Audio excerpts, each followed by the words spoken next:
ஆஃபீஸில் எதுவும் ப்ராப்ளமா? டேய் தமிழே, நான் அப்படி பார்க்காது தமிழே. நான் உங்ககிட்ட எல்லா உண்மையும் சொல்லிடுறேன், சரியா? டேய் தமிழே, மாயா மாசமா இருக்கா போதுமா? இதை எப்படி உங்ககிட்ட சொல்றேன்னு தெரியாம தான் நாங்க நேரத்துலன்னு உங்ககிட்ட மலிப்பிக்கிட்டு இருந்தோம். என்னங்க சொல்றீங்க? உங்களுக்கு எப்ப தெரியும்? எனக்கு நேத்து தான் தெரியும். சத்தியமா சொல்ற தமிழ், எனக்கு நேத்து தான் தெரியும். நான் அதனால தான் நேத்து மண்டை ஓடி கிடந்தேன். அப்பயே நேத்து சொல்ல. அம்மா தான் உங்ககிட்ட சொல்ல. அம்மா தான் என்கிட்ட சொல்ல வேணாம்னு சொன்னாங்க. அப்படிதானே? நான் தான் இது ஏன் குடும்பம், ஏன் அம்மா, ஏன் மகன் ஏமாந்துட்டு இருக்கேன். அப்படிலாம் இல்ல தமிழ். அப்படிதான் நீங்க யாருமே இந்த வீட்டுல ஒருத்தர் நினைக்கல. ஐயோ, நான் உங்ககிட்ட தான் முதல்ல சொல்லணும்னு இருந்தேன்.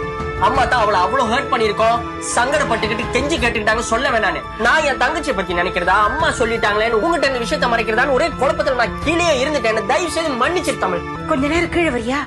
அம்மா, தமிழுக்கு எல்லாம் தெரியுமா? நான் தமிழ்கிட்ட சொல்லிட்டேமா. என்ன விஷயம் நீங்க சொல்லுங்க. உன் தங்கச்சி கீழே மைக்க போட்டு கிடக்குறா பையன். ஐயோ